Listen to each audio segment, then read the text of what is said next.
Welcome to the JJ Virgin Lifestyle Show with celebrity nutrition expert, fitness Hall of Famer, and 4-time New York Times bestselling author, JJ Virgin. JJ is a warrior mom whose knowledge and expertise have helped change hundreds of thousands of lives with over 3.5 million podcast downloads and appearances on Dr. Phil, Dr. Oz, The Today Show, Rachel Ray, Larry King Live. Whoa. This show is about you, not about me.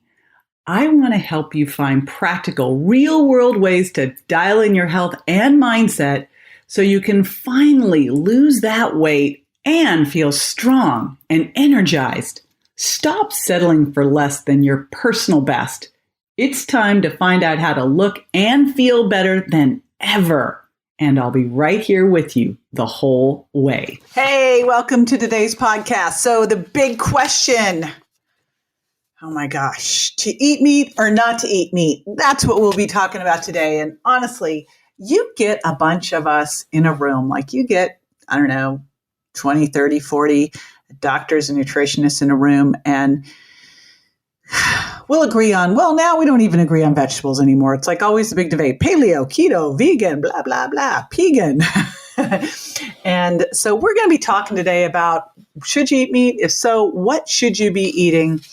And it's important, if you are making that decision to eat animal protein, to understand all the different terminology and how to kind of cut through the marketing hype and eat the right stuff for you. And I have the perfect person to help me with this today, and it is Angela Mavridis. Now, here's the funny part. So Angela founded Tribali Foods.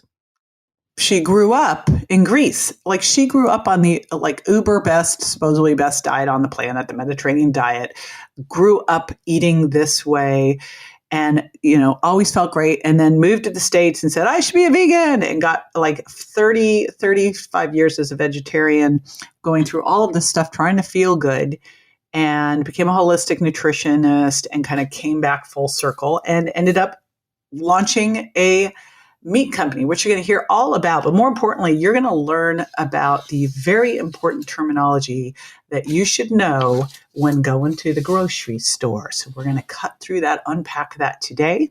I want to remind you that we have awesome show notes and always great gifts from our guests. And you can get that today at jjvirgin.com/Tribali. Let me spell that. Tribali. Tribali. Now, before I dive into another one of my favorites, I have my favorite review of the week it's from Susan Jane in Columbia, South Carolina, but her little iTunes name is Ron Goat. I'm sure there's a story behind that, Susan Jane. Inspiring and trustworthy, 5 stars. I've been listening to JJ's podcast since the beginning and can honestly state that I've never missed one. Wow, then you're hearing your name now up in lights. In fact, I usually listen to each episode 2 to 3 times before I file it away for future reference. JJ's upbeat, sincere, and smart. Underline that. I underlined it. She didn't. Smart delivery makes for the perfect host. JJ, I am grateful for the changes you've inspired me to explore and make in my own personal health journey. Keep on keeping on, girlfriend. Your show is the best, and so are you. Susan Jane, Columbia, South Carolina. All right, let's see if I can get this name right. Angela, wait for it. Mavridis, welcome to the show. Yay. And then the company name, Tribali. Did I do it? Absolutely. I did it. All right. I've been practicing. We are going to unpack something super cool today because I know it's a confusing food world out there with should you be, eat meat? Should you be a vegan? If you're eating meat, what kind of meat? All this crazy stuff. And I like to give you actionable steps and just cut through the confusion. So I have the perfect guest to do that with me, Angela. What I'd love to do, I'm so happy you're here, first off. Welcome. Thank you. Thanks for having me. Yay. And what I'd love to do is kind of share your crazy journey. Because I think, it's like every girl when sounds like we're around the same age, growing up, everyone became a vegetarian and a vegan for a period of time. But boy, you really took it to heart for quite a long time. So let's go through your journey and how you got to here, the CEO and founder of a meat company. I know. So I coined my journey as from paleo to confusion and then back again. Because I grew up in a Greek household where meat was center plate. And, I spent most summers in Greece too, where grandma cooked foods from the land and the sea, literally. Like we would catch fish that day, or the fishermen would, and we would cook it. So everything was fresh ingredients. Everything was real foods. Everything was a little bit more ancestral way of eating. And I thrived eating that way. But meanwhile, back in the States here, I bought into the craze back at that time in the 80s of fat-free this, saturated fat's going to kill you, animal meat is bad for you, have, low cholesterol foods. And so I embarked as what I thought the best healthy diet at the time was a vegetarian / at times vegan. I took it to extreme and then I backed off a little bit. And then I kind of morphed a little bit into more pescatarian because I did incorporate some fish later on, but that stayed pretty consistent for 35 years, JJ. And I got to tell you, it served me for a while. I'm not going to lie. I mean, I enjoyed it. I liked it. I thought I thrived. My body was thriving, but with the switch of hormones, with the switch of your microbiome, with the switch of your different needs at different ages and times in your life, it didn't work anymore. And I what I call sort of the hard drive crashed. It just wasn't working. And that was 4 years ago when I decided, and I always feel like when something's not working, look at your plate first and foremost. So right. That's the fastest way to change how you feel is absolutely. Change your fork. Yeah. So that's why I went back to the fork. I went back to the plate and I'm like, what have I been doing that's not serving me well? And luckily I'm not so dogmatic. Even though I stayed that way for 35 years, I got to a point where the vegan and vegetarian diet was taking a toll on my hormones. I had lots of vitamin deficiencies. I had, some things that I really had to take care of. So that's why I incorporated a little bit of meat. And again, we're talking sort of that Goldilocks effect. I don't need 16-ounce ribeyes every day, but just that 4 to 6 ounces, and rotating different animal meats back into my diet. And I never looked back. I'm like, what? Well, you kind of went full circle, like to be raised like on one of the healthiest diets out there. Right? Yeah. Paleo, whatever you want to call it. Yep. Wow. All right. So now that you've got here trial and error and kind of tuned into it, I think the most important thing is which is like connect the dots for yourself. There is no one diet forever that will be the best for you. It all can change, and there's no one diet that's the best for everybody, but there are some common things that we know. I think if you put all of us in a room, we'd all agree that we tend to do better with more vegetables, right?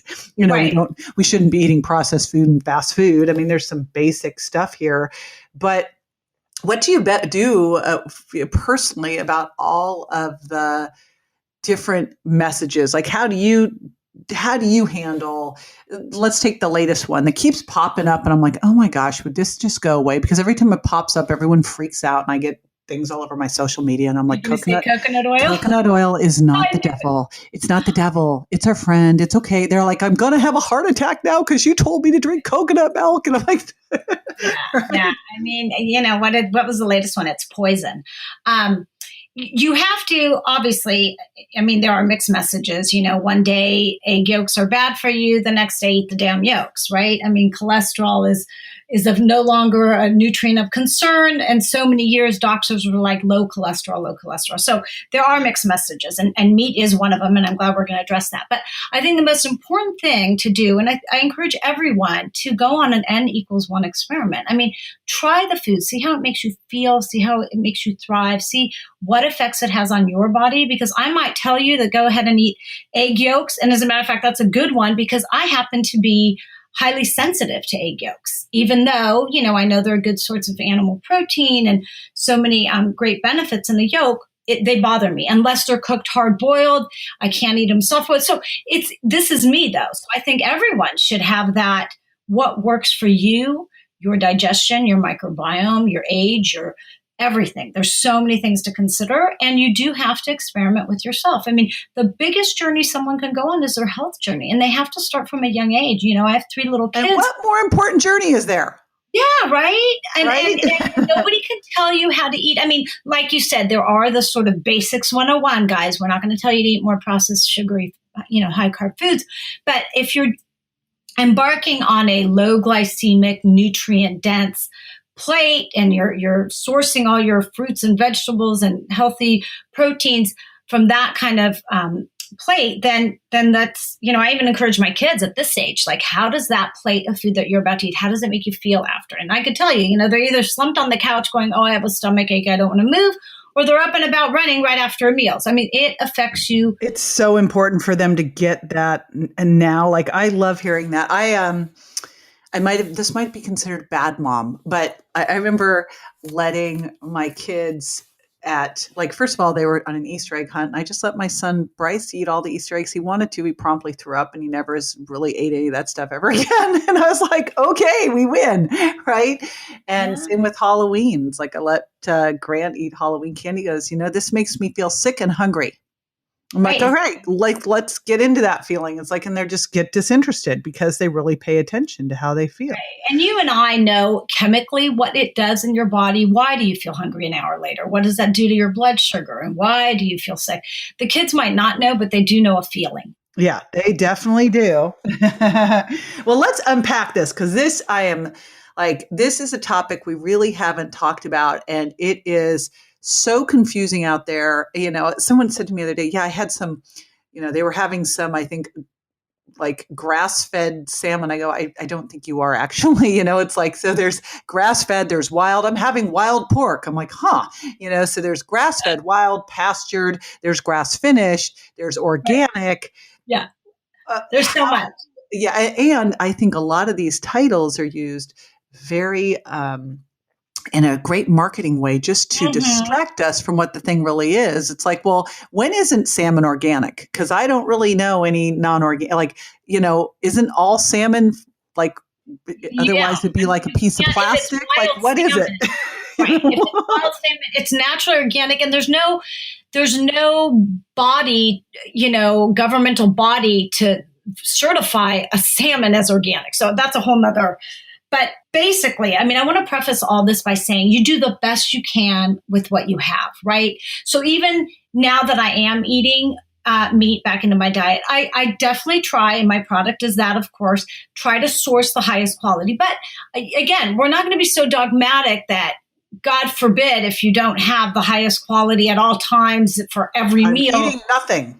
Right. No, we don't want to go to that extreme, but I don't want to make it so that people feel like, oh, well, it's a little elitist. That I have heard people say, so I don't know what to eat now because you've told me not to eat anything, so I'm just going to have bars. I was like, no, that's not the point.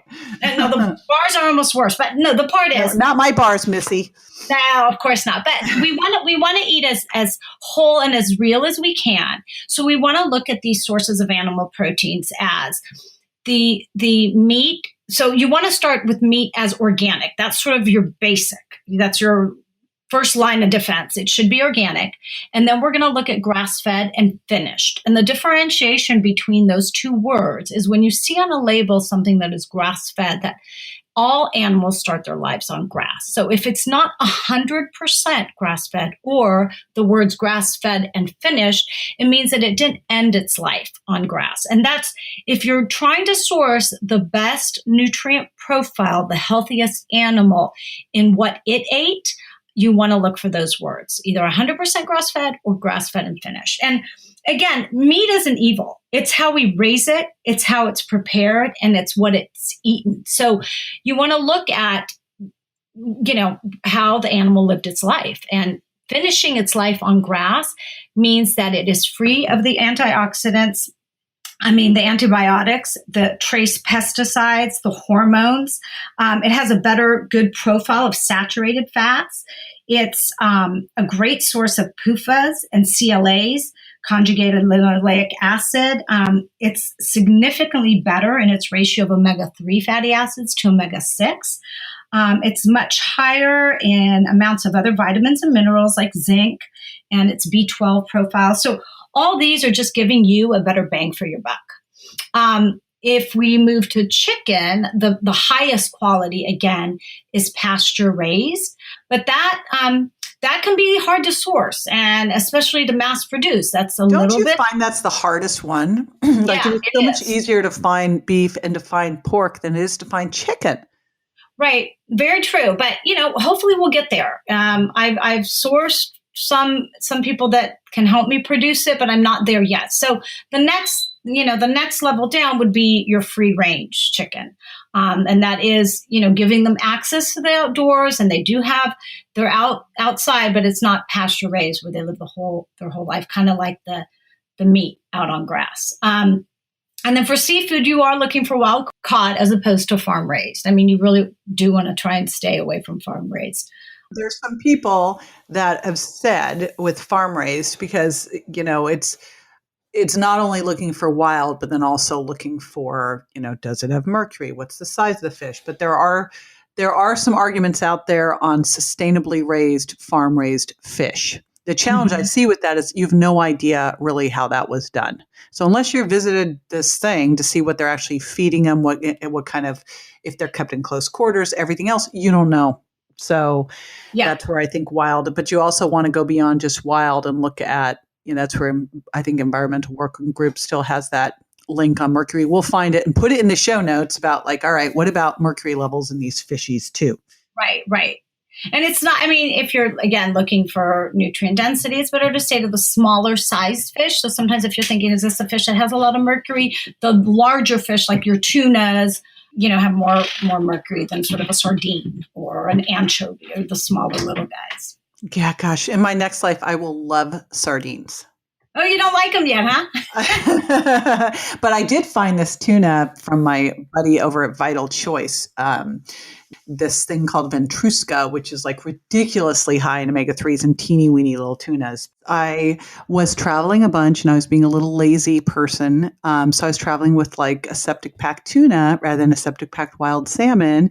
And next thing you know, boom. And I was like, I know better. So that's the challenge with this stuff is it sounds a little overwhelming, but actually it's easier than you think, and it can make a huge impact. And I know you've done your share to make a huge impact. I mean, what made you decide? Because this is a big, like having your own food business. And I've started out as a caterer. I actually paid my way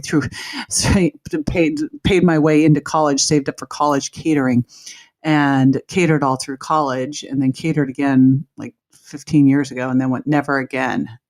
Yeah. But you went into a food business. Oh my gosh. Well, a little background, my family owns restaurants in and around the Pasadena area. So I've grown up sort of in the food service business, not in the food manufacturing. But after incorporating different kind of animal proteins back into my diet, and you know how we talk to people about eating the rainbow of vegetables, I sort of eat the rainbow of animal protein. I do a little salmon and lamb and venison, whenever I can find it, and turkey and poultry, and just an array of all sorts of different kinds of animals back in.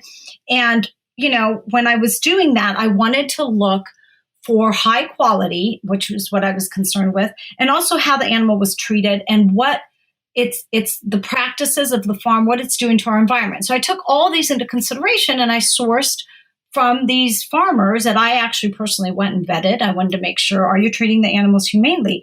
What impact does this have on the environment? What kind of quality of food are you feeding these animals? What pastures? Let me see the pastures. Let me see that they're out there. As a matter of fact, the first time I went, we couldn't even find a cow. They're like, they're so far into the pastures, we have to get on a tractor and go find them. And, having visited a CAFO feeding operation, which is a confined animal feeding operation, it's night and day. I left the feedlot like horrified, like how are these animals being treated? Why are we eating these? And they're factory farms. So part of me does believe it's not the cow, it's the how. It's what we're doing to these animals.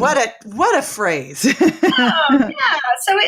So going down that path, I decided to make these wonderful little patties that, because my dad's restaurants are hamburger restaurants, so we've always kind of been burger people.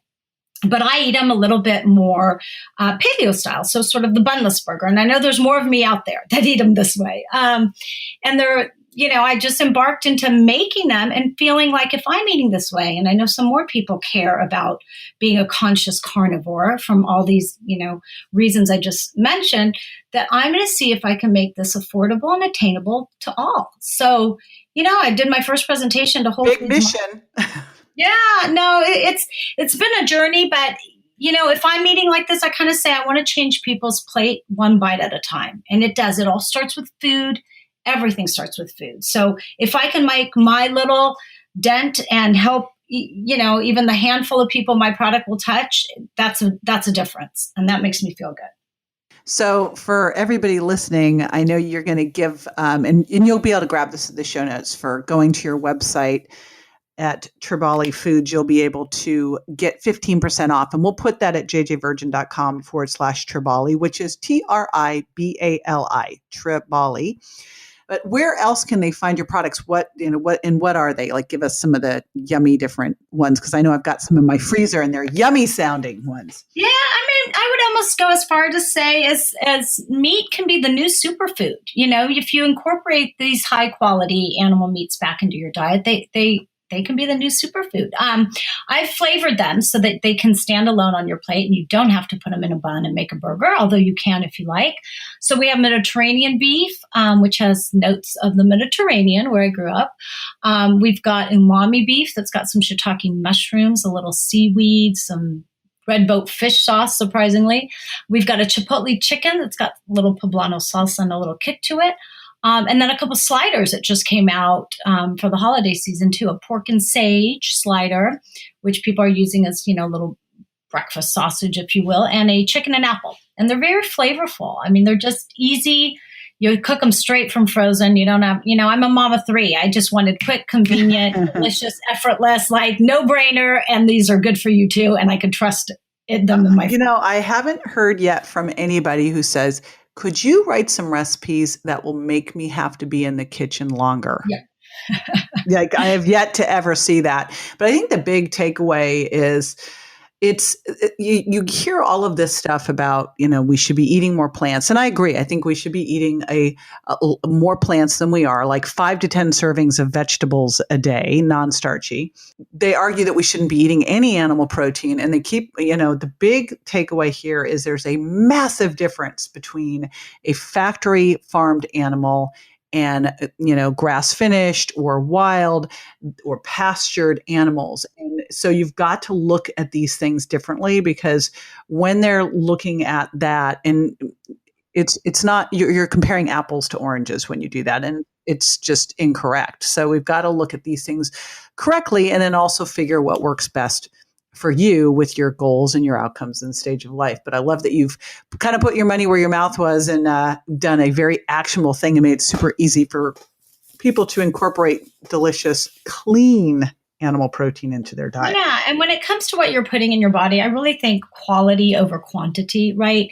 And we all live fast-paced lives. We'd love to cook from fresh breakfast, lunch, and dinner, but we don't, right? There's times where we've got to grab something. And I'm not against packaged foods, obviously, but what I want to encourage everyone to be a discerning and conscious consumer. Like, turn that package around. And what I say, even to my 3 kids, if you can't pronounce it, you can't identify it, and you can't source it, it's not going on mommy's package. And it shouldn't go in your mouth. Really, it should be, you should be able to understand what's on that ingredient label. And that's important. That's where as a conscious consumer, you can make a difference, is by refusing to purchase products that with the chemicals and the additives. Vote with your wallet. It's the best way that you can do. There's 2 important things. Vote with your wallet. And if your kids will eat it, then you have a winner. Yeah. Because, we did one, I remember we were doing a live stream and I cooked up some recipes of some of my cookies made with almond flour and stevia. And one of my girlfriends brought her like 4-year-old on the set to try them live. And I'm thinking, well, this could end badly. And the little girl's like, I want more. I'm like, oh, phew. But that is the ultimate test. So I just love that. And I want to remind everybody that you are giving 15% off on the website. So go to jjvirgin.com/Tribali. And that is Tribali. Tribali. Tribali. I love it. Yes. Cool. Thank you so much, Angela. I super appreciate you being with us today. Absolutely. Thank you for having me. Sure. Now, after the break, I'll be answering a listener's questions, so stay with me.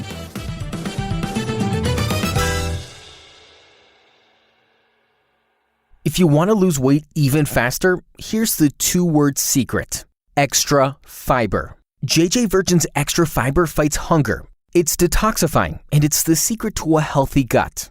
JJ's extra fiber is grain-free, paleo-safe, and doesn't contain any harmful irritants or allergenic proteins, so you can happily and more safely move towards your weight loss goals. Visit jjvirgin.com/products to give your body the well-rounded consumption of fiber it needs to help balance blood sugar, support healthy digestion, and stay fuller longer. Visit jjvirgin.com/products and get your fiber. Welcome back. This is the time where I answer a listener's question.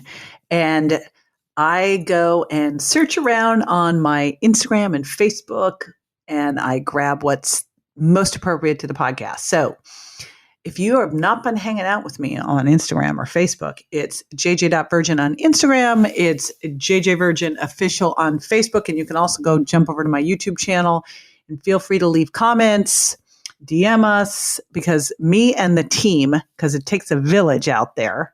Plus, sometimes with my travels, I'm like off the grid and then I can't respond. And I hate that. So I have all of us in there answering questions, but also looking for those perfect questions for the podcast. And I always like to address things that fit in with what we're talking about. And this is one that I see pop up a lot. I think it's a big source of confusion. And so when I saw it, I'm like, aha, there it is. It's from Maria. She says, so how much protein should I be eating? Well, it depends. Oh, don't you hate that answer? I'm like, I don't know. It depends. No. So here's a couple things. First of all, it's how much do you need, which is going to vary, and I'm going to give you that. But also, how much are you digesting? The most important thing is that you also need to make sure that you're digesting your protein. And this is super important. Now, one of the things that you can do here is I recommend that everybody does a little test, a little enzyme test. So I have a product called Metabolic Digestive Balance. It's named that rather than digestive enzymes, which would be the obvious name, but we named it Metabolic Digestive Balance because it does something different. Most digestive enzymes out there digest protein, fat, and carbs. But what I discovered was that people are pretty good at digesting their carbohydrates. In fact, too good. And actually, when you use digestive enzymes that break down carbohydrates, what it can do is make you digest them faster and create a bigger blood sugar spike. I don't know about you, that's not the response I'm looking for.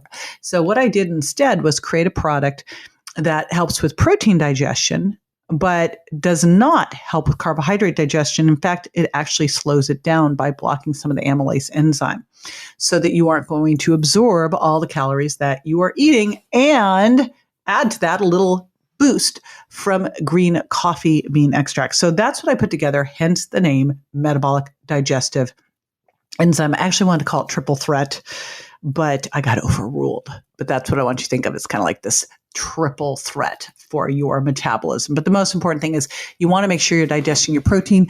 If you're struggling with rosacea, if you get bloated after you eat, this could be a sign of low stomach acid. Happens as we age. Sorry to bring up that word because I know on this show we're all de-aging.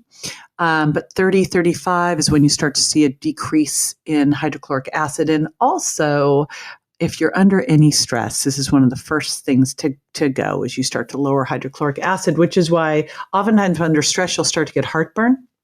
And it's because your acid's too low. That food's then sitting around in your stomach, not going anywhere and causing the acid to wash back up and cause a little heartburn. So I always say, do a trial, see how you feel. You'll know right away. Take 2 before your meal of the Metabolic Digestive Balance. If your heartburn goes away, and you don't use this if you have had ulcers, but for most of us, that's not the issue.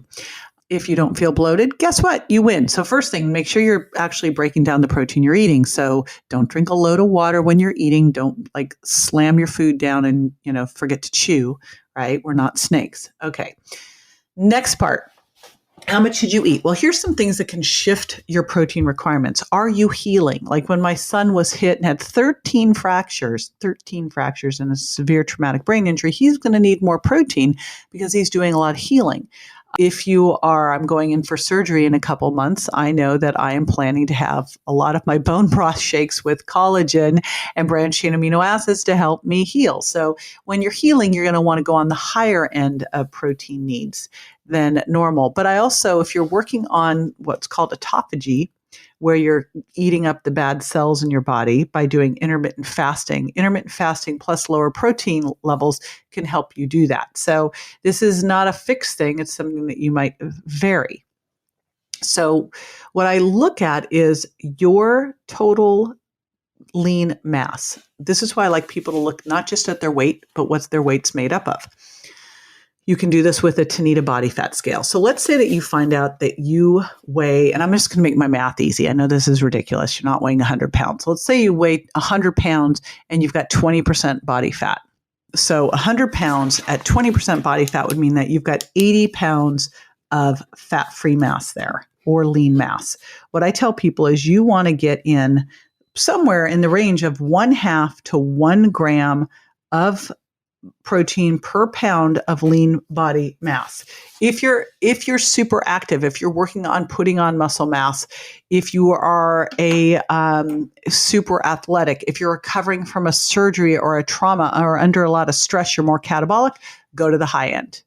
So most likely, most of us need about 0.75 grams per pound of fat-free mass, but that gives you the range. And then you want to make sure you're picking clean protein, clean, lean animal protein, which we talked about today. And again, I want to remind you, jjvirgin.com/Tribali, Tribali, and you will get that super awesome freebie, 15% off from my new buddy, Angela. Alrighty, make it a great week. Bye-bye. That's all for this episode of the JJ Virgin Lifestyle Show, which marks another step towards a healthier body and mind. Don't forget to rate, review, and subscribe to the show, and we'll talk to you next week.